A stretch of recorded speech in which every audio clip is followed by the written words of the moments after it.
All right, guys, welcome back to Wise Up episode 10. We're going to keep this intro super short. We know you aren't here to see us. You probably saw the thumbnail with Atlanta Braves All-Star pitcher Bryce Elder. So we're going to go ahead and throw it to ourselves with our interview with Bryce. But first, a word from our sponsor. Carl Clement has been proudly serving Wise County and surrounding areas for decades at the Ford and Chrysler Jeep Dodge Ram dealerships. With Clement's extensive inventory, they dedicate themselves to helping you purchase your next car, truck, SUV, or commercial vehicle in a hassle-free environment. Their service departments strive to give each customer exceptional service by offering everything from routine maintenance to extensive repairs on all makes of cars and trucks. For all of your new and pre-owned vehicle needs, visit the Carl Clement Ford dealership at 2670 South US 287 or the brand new Chrysler Jeep Dodge Ram dealership at 3520 South US 287. All right, we now welcome on a very special guest, a technically recurring guest to the Wise Up podcast and a previous iteration. This is Atlanta Braves All-Star pitcher Bryce Elder. How you guys doing? Thank you for having me. Yeah, man, we're really happy to have you join us, and just want to kick things off with, how's the off season, getting to visit around Decatur, and coming back home. Is it different from visiting in college now that you're in the big leagues? How's it been your few weeks here?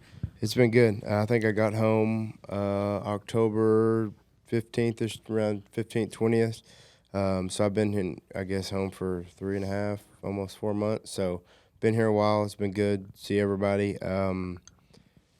Decatur's always been home, and I hope that'll be the case for a long time. I know obviously I leave, for 8-9 months, but it's always good to come home, see everybody and see family. So it helped too. I work out over here too at Top Tier Performance.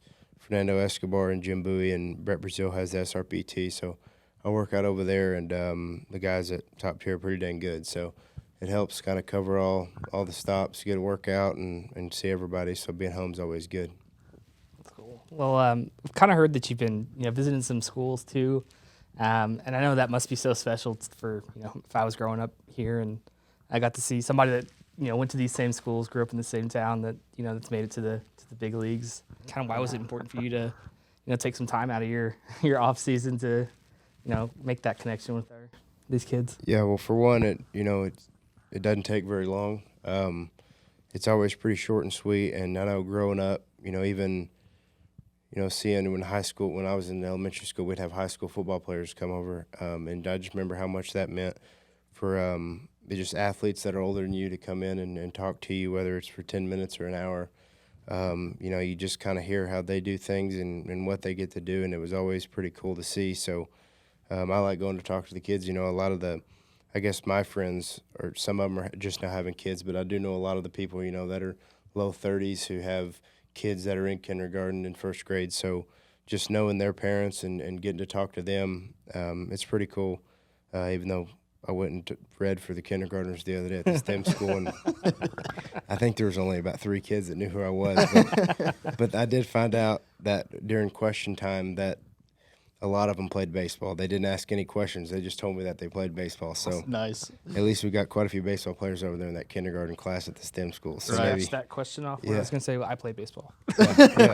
Yeah. They'd raise their hand, and I play baseball. Well, I'm like, keep playing it. That's good. But no, it's fun. I talked to the girls basketball team and the football team, and I just, I'm not going to act like I have things figured out. I'm 24 years old, but I just wanted to let people know that I'm just a normal dude from the same place that they're growing up, and I just happened to play baseball in the major leagues, but I was just like them a short 7 years ago. It feels like it was yesterday, even though it's been a long time now, but just not even trying to give them hope. It's just like, coming from a small town, it's hard to think to get, how are you going to get to that point? Well, it's not easy, but there's a path, and if you just kind of keep working and make your way through it, it's a real possibility. And I don't ever want those kids to think because they are at a 4A school or in a town with 7,000 people that's not possible, because it is.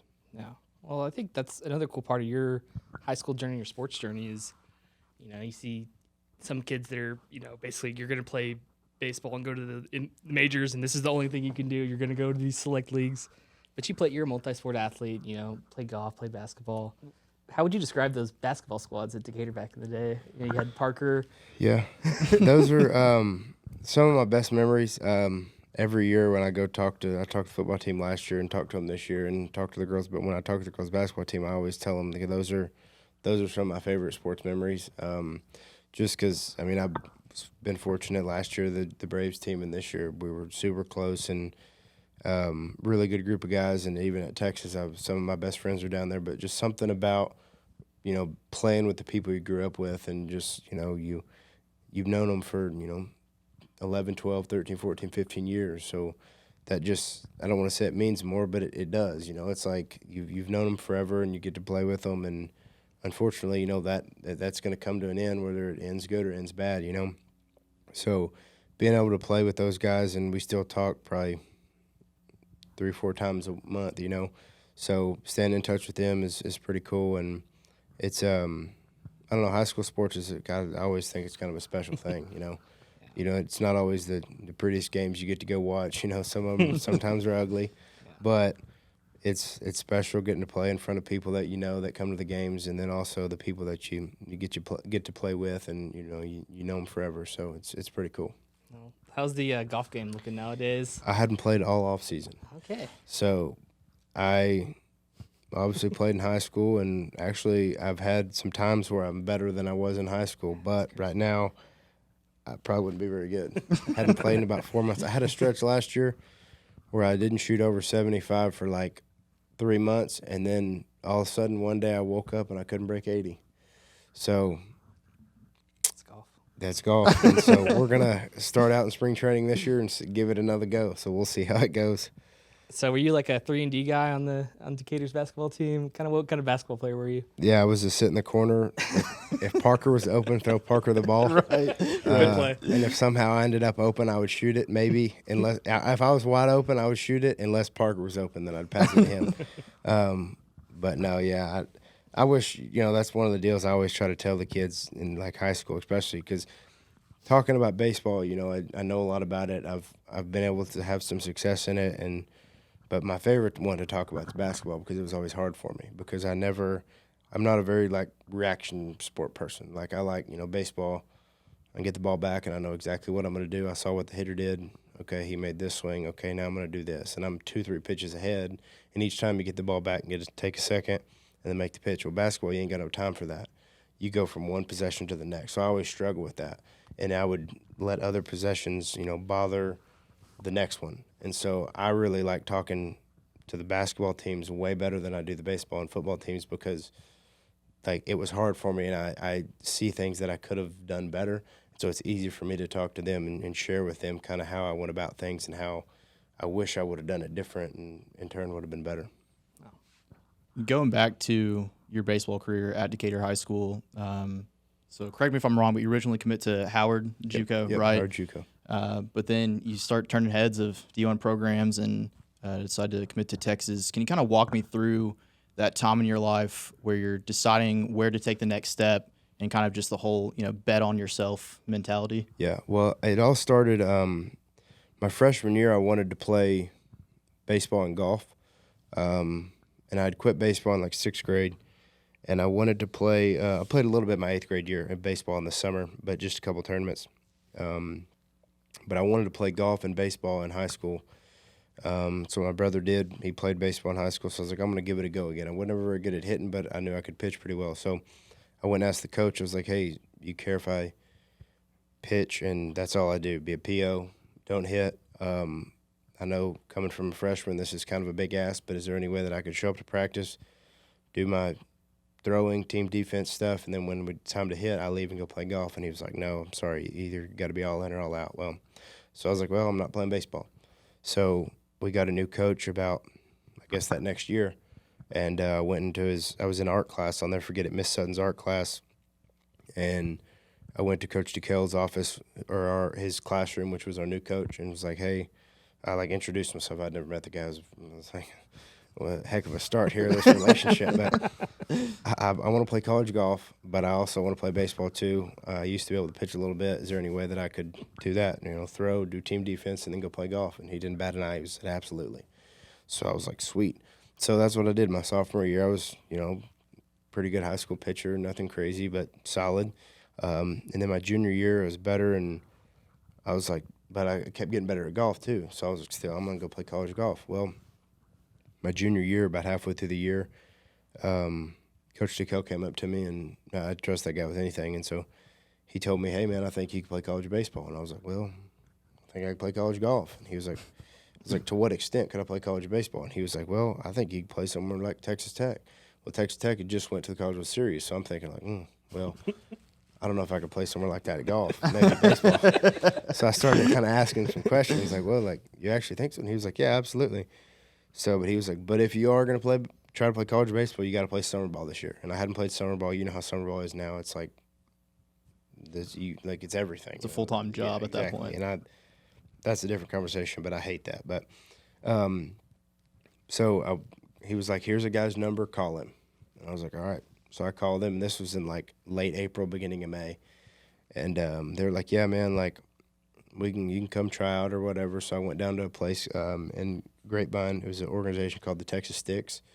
And I threw a bullpen, and they're like, yeah, man, we want you to play for us this summer. And I was like, well, I got this golf tournament, this golf tournament, this golf tournament. I'm going to Destin for a week here, and I'm going to Tennessee with my girlfriend's family for 4 days here. And they're like, it doesn't matter. Come on, we want you. And I was like, okay. So I played that summer and had a good summer, and then played fall ball for the first year ever in my whole life, my senior year of high school, and pitched against Howard College at a fall ball tournament at ACU. I pitched against Howard, threw like 4 or 5 innings, and they called me after and were like, hey, we want you to come on a visit and stuff. And also, the first visit I went on was actually to Midland Junior College. And but I liked Howard better, so I committed to Howard, had a good senior year, and how I ended up at Texas was kind of just like absolute luck. But I had a good senior year, and I had a couple people call me. The University of New Mexico coach, he wanted me to come on a visit. He would call me a little bit and would never hear from him, and then he'd call me again. And then I always thought really I was going to go to junior college at Howard and then, end up at like Texas Tech, something like that, because I had connection out there with the assistant coach. But I remember like I'm a firm believer of like, especially this is what I try to tell kids in Decatur, of like, if you want to go to Texas or you want to go to Texas Tech or you want to go in football, if you want to go like to OU or to UT or to Alabama, like if you think you can get there, don't cut yourself off and go to a Division II or Division III. I'm not saying Division II or Division III is a bad idea at all. Like if you want to go there, go there. But I felt that I wanted to go to the University of Texas, is who I grew up watching, who I grew up cheering for. That's where I wanted to end up. And so I was going to do everything I could to go there. So I didn't want to go to New Mexico. Nothing wrong with New Mexico. It's a good school, because all that would do was not allow me to end up at Texas. So I was like, I want to go to Texas, so I'm going to go to this junior college, and I'm going to do whatever I can to get to Texas. Well, later that summer, Texas drafted. It was when the draft was in June. And so they drafted like 11 guys out of Texas that year. So they had spots free up. Same thing at Tech. They drafted a few guys, and the coach out there told me, if we have money free up, we'll give you a scholarship. Well, they had money free up, and they didn't. So I was like, all right, I ain't going to Tech. I'm over that guy.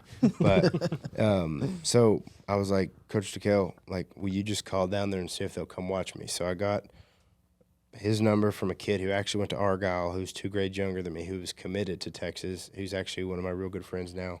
His name is Brendan Dixon. But Coach DeCale called down there. I've heard the stories different from their end or whatever. That's how I know it. Coach DeCale called them. They ended up watching me, and I didn't hear anything from them. They came to a North Texas All-Star game down there at the Air Hog Stadium in Grand Prairie, I think. Mm-hmm. I was throwing 2 innings. Through the first inning, made an error on a ground ball, hit back to me, and gave up a run, and they left. The next inning, I struck out the side, but they weren't there, and I was like, well, I guess I'm not going to Texas. So after that, I was like, well, I guess I'll just go to Howard and see what I can make happen. Well, like 2 weeks later, they come and watch me again. My dad saw them up there in the stands, and I decided, all right, well, I'll go on a visit to New Mexico. I told the guy I would. I'd keep my word. And my dad drops me off at the airport, and I'm getting, you show up at the gate or whatever, and your plane's literally boarding, and I'm in line and scan my boarding pass, and I'm walking on, I never know what it's called, the deal between the plane and the gate, the little thing, the walkway thing. Right. So I'm literally on that. My phone rings, and it's Coach Miller at Texas, and he's like, "Hey, man, like, how you doing?" I'm like, "Good." And what are you up to? And I'm like, "Well, I'm going on a visit to New Mexico." And he was like, "Oh, okay." And he was like, "Well, I think we got 25% scholarship, would you be interested in that?" And me and my dad, our kind of running joke, but we were serious, was always like, if UT will give me 5%, I'll go. Like the lowest thing goes 25%, okay. But that was kind of our running joke. Right. Well, he said 25%, and I was like, man, if I wasn't about to get on this plane, I would tell you, yeah, but I told this guy I'd go on this visit, so let me go on the visit, and I'll holler at you in about 4 or 5 days. And so I called my dad. I was like, Dad, Texas just offered me. I was like, I don't even want to get on this plane. And he was like, so I went to the visit and ended up, talking to my parents, and it was kind of a no-brainer I was going. But so I called them back a few days later and told them that I was in on going to Texas, and it was kind of always my dream to go there. And so, like I said, it's one of those deals. It was complete luck, and an opportunity came up, and I just happened to make the most of it. So it was, I say luck. You'd call it the grace of God, if you will. But it was one of those deals. It was meant to happen, and it happened. So I was very fortunate for that. Well, I feel like, so much broke kind of that way to end up in Texas. But then, you had COVID happen. Yeah. So disruptive to so many lives, obviously, but, especially also for college athletes who are, trying to, maybe go beyond. Yeah. Kind of what was that like? Because I know you were basically kind of working out around here leading up to the draft, just, working through the pandemic and trying to make it to the majors. Yeah, it was kind of weird. It was I don't even want to say really tough, because obviously COVID was, like you said, a lot worse for other folks that were kind of, it messed with way more than just their college career ending. Mm-hmm. So I don't take that anything away from them and stuff people went through, but it was tough. Like, it was like never in my mind, like I thought about it, but it never actually crossed my mind that, like, when I left that day in Austin, like, I would never go back there was a chance I would never go back to play baseball or even go to school there or anything. But it was, I don't know, it was a weird time. I mean, my freshman year was just kind of up and down in baseball, and my sophomore year I got a lot better, and my freshman year I had no interest in, playing professional baseball. It was just like, well, I was going to go to UT, and then I got a lot better my sophomore year. I was like, oh, maybe I can, like kind of like, oh, well, let's try this. And then going into my junior year, I was like, okay, I don't know to what extent, but like I think I can get drafted. And so kind of went about it with that mindset of just trying to get as good as I could. And then it was weird. I remember we were playing a game against same thing, Howard. I was at ACU. I was playing against Abilene Christian in Austin. And I remember, like, just before the game, it was when Rudy Gobert was, like, touching the microphone. That's my main, that's when it started moment. Yeah, yeah. So, that was happening. We were all, like, laughing about it and everything. And then during the game, I was on a Tuesday. I wasn't pitching. I was eating seeds and chewing bubble gum and hanging out. And so I was like, well, like, let's see what's going on. So we'd go inside and, because it was all going down. And so, you'd hear something from our media lady. She was like, hey, the NBA just, paused their season. We were like, oh. Well, then the next thing, it was like, well, Del Cane, who's the AD, was like, he extended spring break for 2 weeks. And we're like, let's go. No class, all we're going to do is play baseball. It's going to be great. And then, y'all remember it, just steamrolled. Just next thing you know, the next morning, the NBA didn't just stop their season. They almost banned it or ended it. And it was like, oh no, this is getting real. And then that next morning, we actually woke up and we went fishing. And while we were fishing, me and two buddies, we got a phone call, and we were like, hey, team meeting in the locker room at noon or whatever. Del Cane is going to come talk to us. And we were like, oh, this ain't good. And so he comes in and he's like, hey, we're going at least till middle of April, no baseball. You need to go home. And he's like, you can leave stuff in your locker and everything. We plan on coming back, but right now it's kind of up in the air. So don't don't plan on anything, just kind of go home, be on standby. I was like, okay. So I loaded my stuff up and went home and never went back to play baseball. But I was around here working out and stuff, so I don't know. It was weird. It didn't hit me until after I got drafted, and it was actually, as bad as it sounds, kind of it's the best day of your life, if you will, in the sense of getting drafted, if that's what you always want to do. But, like, it was really hard because once I got drafted was when I realized, like, I ain't going back to Texas, because I could have went back. I had a year of eligibility, 2 years eligibility left. So it kind of, I don't want to say it sucked, but it was like, dang, it all hit me at once. So, like, I'd been working out and everything, but it didn't ever dawn on me that, like, if I get drafted, I ain't going to play at UT. And all my best friends were down there, and I don't know, same thing, kind of similar deal with the high school of how much that means to you. It's, you chose to go to Texas, you got 4 years there. And professional baseball, you can bounce around teams and, and you can get traded anytime. You can go play here, and here, and here. And just, it's way less, I'm not going to say it doesn't mean as much, but, you choose to go to Texas, you've always rooted for them, it means something, So it was tough, but at the same time, it was pretty cool, getting drafted and getting to go play at the next level, so I'm not going to complain about it. But that was, the COVID deal was weird. I can't imagine, like, I had, I guess, the freshman class when I was a senior, and I knew some of those kids because they had a pretty good little baseball class. And so some of them were on varsity, and so I remember their high school career ended. It was just, like, over. Like, they didn't even get to graduate. I think they walked outside in, like, July or something. Yeah. So, I can't imagine them. But, yeah, it was, I don't know, it was a weird deal. It happened quick, and I don't know, it was weird. How did, the scouting process work out for – did you have to, send in tape, or did people come out for, private visits? Or? Well, no, they wouldn't let them. And they kept saying, well, we're going to do, a little, draft day type deal. You know how they do the combine? I guess now they kind of have an MLB combine. I don't really know what it does for anybody. It's probably more so helpful for high school kids because people at, big D1s, they're on TV and everything. So, with Longhorn Network, you can just watch from anywhere if you have the channel. But they kept saying they were going to do that. Well, they never did. And so, we just kind of, we were at the lake, staying at the lake, and I would just do, we call them, prison pumps, just, running around and, had, a one bar and, lifting and everything and throwing and all that. So that's all I did. I stayed in good shape and everything and got drafted. And then that was what was even weirder was, all right, we decided on a number I was going to sign for, and then it was okay, perfect, we'll send you the contract. And then, nothing. Just, kept doing the same thing. And it wasn't until the I think it was September 20th to October 10th was when I went down to Atlanta. That was the first time I did anything with the Braves. So it was just a weird, it's real now? Yeah, I got drafted by the Braves, but, I'm still just hanging out at the lake, working out. It was just weird. But, yeah, the scouting deal was weird. I mean, we did all these, online survey things that were more so, I guess, personality test, if you will. Those ones, very strong or agree or disagree. Yeah. We had to just rip those for 25 different teams. That's awful. We did do some Zooms too. I forgot about that. We'd get on with some of the teams, their scouting directors and stuff, and do Zoom calls and then ask you questions and everything. But other than that, no, it was based off, I guess, video they had seen before or what they had seen prior to COVID, and it was for sure a different time.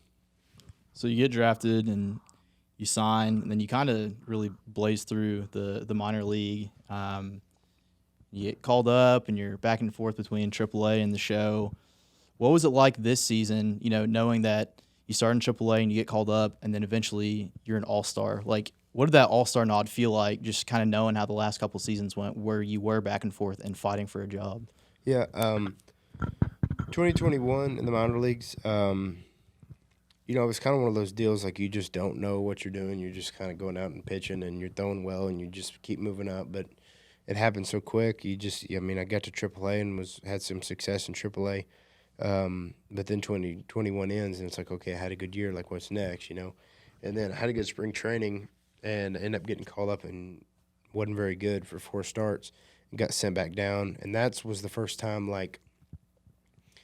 that year, 2022, when I got sent down, and my freshman year of college were the years in baseball that really, stick with me of, I don't know about tough years, but like it was just kind of like there was a lot of unknown. Like I wasn't very good, then I'd be good, and then it wasn't very good. It was just really inconsistent, and like, and those are the kind of the years I learned the most too. Is like you learn, like that's part of baseball. Is you got to learn how to suck. Like the people who are really good at being bad are the best ones, and because the people who are going to be really good every day, there's about a handful of them in the whole world, and that's the guys who just got elected in the Hall of Fame yesterday, and so.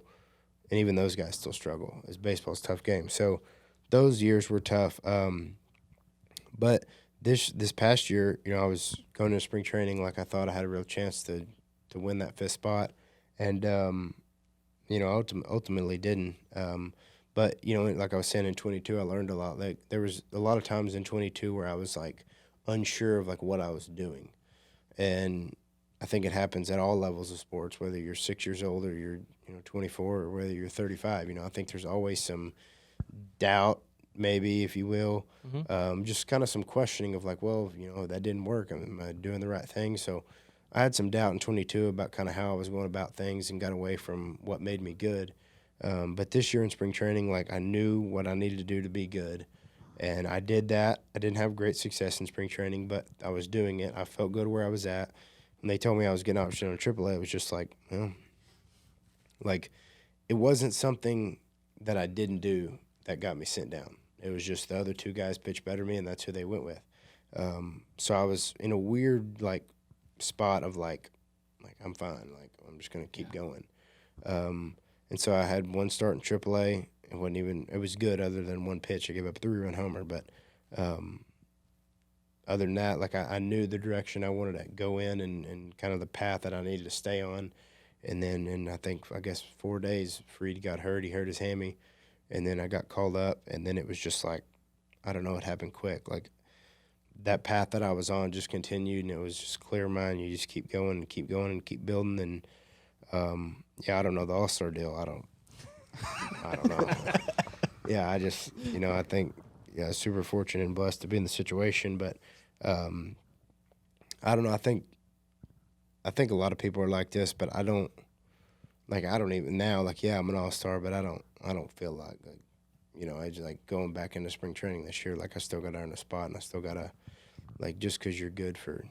I mean, realistically, yeah, that's cool. That'll be next to my name, if you will, for my whole life. But I don't know. I look at it as like, I was good the first half. I wasn't any good the second half. Like how can I be good again this year, not just for 3 months, but for 6 months? And so that's kind of my deal is, and I don't ever like to get caught up. I figured, people always say you'll slow down and enjoy it because one day it'll be over. Well, I'm a firm believer of like the best ones can enjoy it.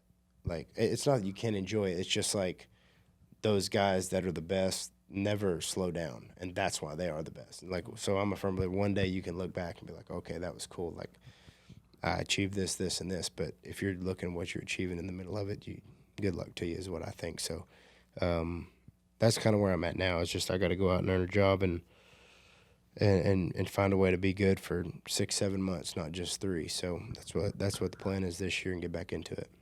Well, sounds like with each level, it's like kind of you have to kind of prove for yourself that I am good enough. Whether it be playing, at Texas or going through the minor league system. Just kind of what it's got to feel so like awesome when you kind of have this you're facing the best in the world. And it's working. Yeah. Like what was that like? I guess to kind of see that success. That was one of the things that I realized. And what's crazy is, there's times when like at the beginning of your last year where like I was, you could face Aaron Judge or Bryce Harper, and who ended up getting me in the playoffs, but Bryce Harper and Juan Soto, and you're facing all these guys, and when things are going good, it's like, oh, like I can get any of these guys out. Like, no matter who you just throw them in there. Like, I like my chances.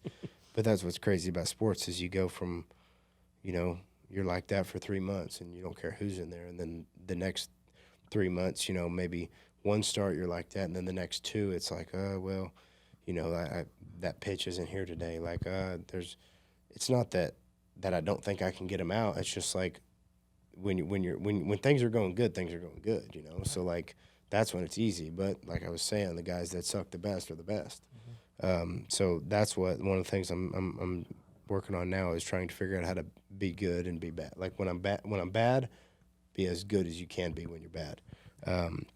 But yeah, I don't know. It's weird, facing those guys that like I'm not in the same conversation, if you will, as those guys, because they're going to be Hall of Famers one day. But it's kind of weird to think you are facing them every day and stuff like that. So, but it is cool too. Just you figure out if you want to be the best, you got to get those guys out. So it's a lot of fun. Do you have like a thing that you look back on? It's like, this is my welcome to the MLB moment. Or yeah, and it's not a good one. No. My debut happened quick. I remember walking out to the bullpen, and like I'd never even been to Truist Park. I had passed it on the highway my first year, leaving spring training. So where the Braves high, I guess, I think they're moving, but it was in Rome, Georgia. And you passed Truist on the way to Rome. That was the only time I'd ever seen the park. And so I remember like rolling up there that first day. I had to like look it up on my maps. I didn't even know where it was. So I go in there, and I remember getting ready and everything, and go out to the bullpen. And as people always say, the lights are brighter in the big leagues. Well, that's a saying, but that's also the truth. Is if you go to a big league stadium compared to a minor league stadium, the lights are actually a lot brighter. Like literally, yeah, they're literally. brighter. Yeah, and there's another thing called the third deck effect because in Texas we had 2 decks. At minor league places in AAA you have 2 decks. Well, in the big leagues you got 3 and sometimes 4. You can look up as high as you can. There's still people up there. So I remember kind of like walking out and being like, oh, like quite a few folks here. Like I go down the bullpen, I warm up, and I remember it kind of like just going along like I was pitching good. And then third time through the order, Juan Soto comes up, homer, deep homer. Next batter, I'm like, all right, whatever. Like I've given up 2 runs. It's the 6th inning. Like this is going good. Next hitter, get to 1 strike or whatever, throwing the same pitch. He's swung and missed 3 times the 2 at bats before, homer, and I'm like, oh, okay. These guys make adjustments. Yeah. And then after that homer was double, and then I got pulled. So I was like, all right. That was probably the best thing ever happened because I didn't skirt through it was a good debut, good outing, got the win, but I also didn't skirt through with like, oh, this is an easy game. No, I figured out real quick, like, you got to make adjustments and you got to be on top of your stuff to continue to have success. So that was kind of my welcome to the big leagues moment. Did you happen to grow up being a Rangers fan? Yep. Yeah. I've always been curious, like, if you're an athlete that makes it to the professional level, is it like, did you cheer for the Rangers during the World Series, or is it like that's a competitor? I cheered for them more than the Diamondbacks. Okay. But I will say, I think I handled it well, but I'm a pretty sore loser. Like, I just, like, it bothered me so much this year that, like, knowing we were the best team in baseball, and that's what's great about baseball is it's not about the best team. It's whoever gets hot, whoever makes the run, just like the Rangers did. So I bet I watched 20 pitches of the World Series maybe. I just really had no interest in watching it. I mean, I'm glad the Rangers won. I'll root for them.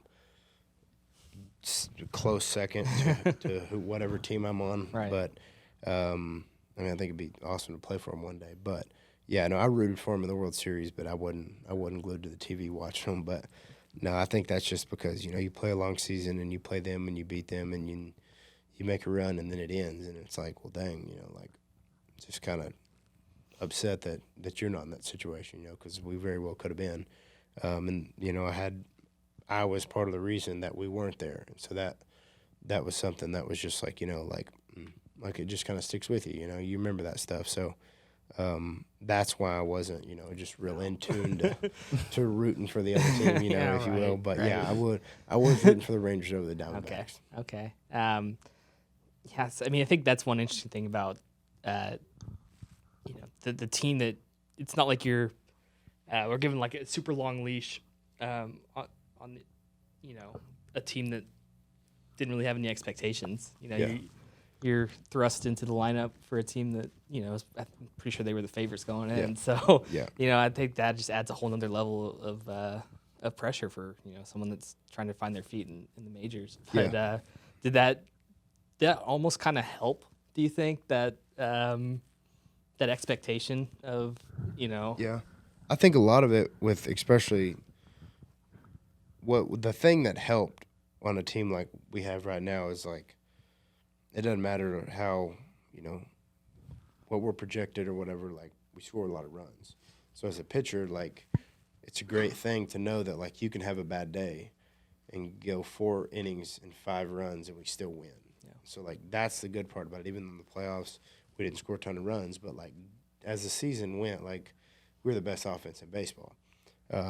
But so that's kind of a nice thing to know is like, you can have a bad night and we still win. And, at the end of the day, it's good to, Strider won 20 games this year. It's awesome. But I'd like to know how many games we won while he pitched. It's probably way more than 20.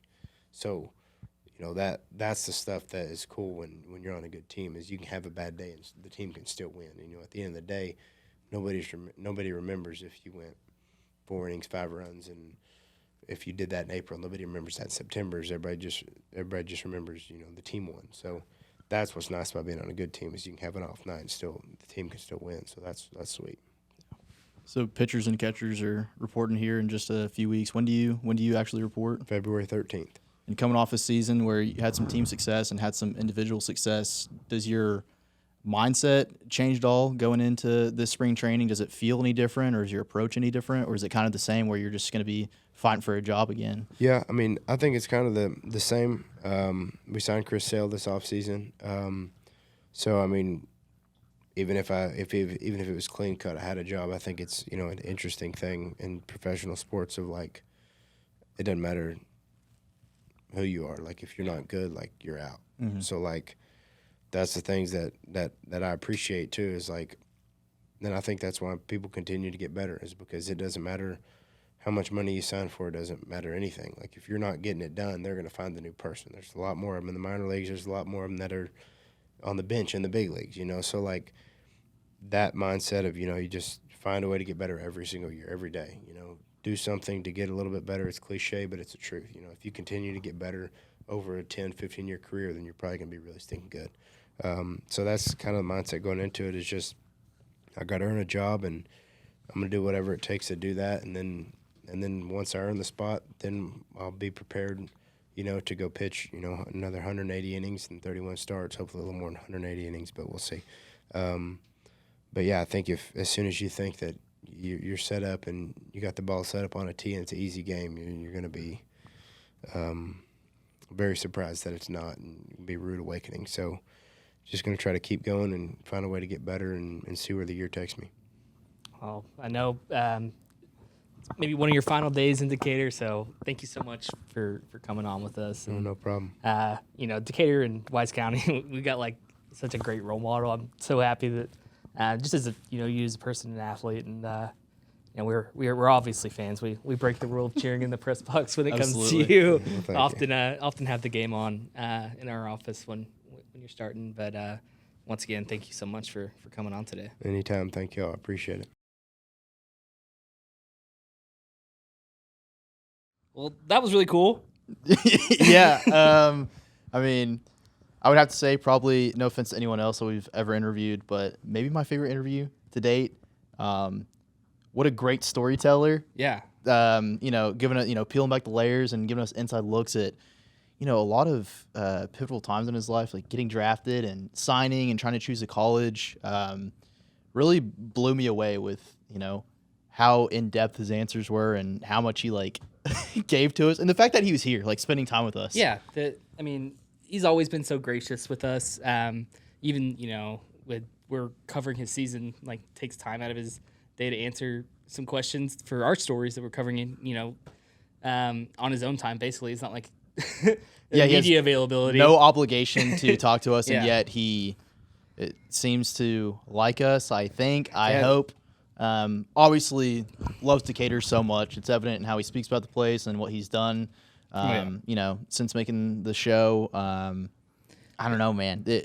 What an experience. What a podcast. Right. And, he's just like any other, person from Decatur, it feels like when you're talking to him. You don't see, all-star pitcher. There's no change in his personality, it seems like, from the kid who was just, a few years ago playing in Decatur. And I think that says a lot about his character and, also just the fact that he's been going to see these schools, kind of interact with the community. And be honestly, I think he really is, a great role model. And I know he's inspiring a lot of kids out there to, go for their dreams right now because, someone from their hometown is doing it right now. So yeah, he bet on himself and didn't sell himself short. And I think that's one of the coolest messages that he's given these other kids. Like, no matter how old you are, like, if you want to play at, like, what was the thing? If you want to play at football at Alabama, then go play football at Alabama. Yeah, like, it's as simple as that, short. But I don't know, man. It's awesome. He didn't sell himself short. Like, for as humble as he is, he had, kind of a belief. Like, oh, maybe I can do this. Maybe I can do this. He just kept doing it. Yeah. Every level. So, obviously we're, real proud of Bryce. We can't wait to see what he does next, and just hope he has good luck. We did do we are a newspaper. Still a newspaper. Check out Thursday's paper. Covered some important stories. There's some changes in the staffing levels at Medical City Decatur. That's an important story. And then also, I thought Brian did a great job on our second installment, part 2 in the series of State of Wise. He tackled kind of trends in law enforcement and kind of how growth is impacting kind of our major police departments in the sheriff's office, and kind of some shocking statistics in that, just seeing how kind of there's a line of like staffing and then there's like a line of calls. Right, goes straight up, and one is, plateauing at best. Yeah, I mean, it's definitely an issue that's just going to continue. And I don't know if there's a perfect answer for it, but I think it's good to kind of see that that the stuff we see every day when we're like driving to work, but like see that in a graph. I guess basically it's like very obvious that that growth is here and it is having an impact.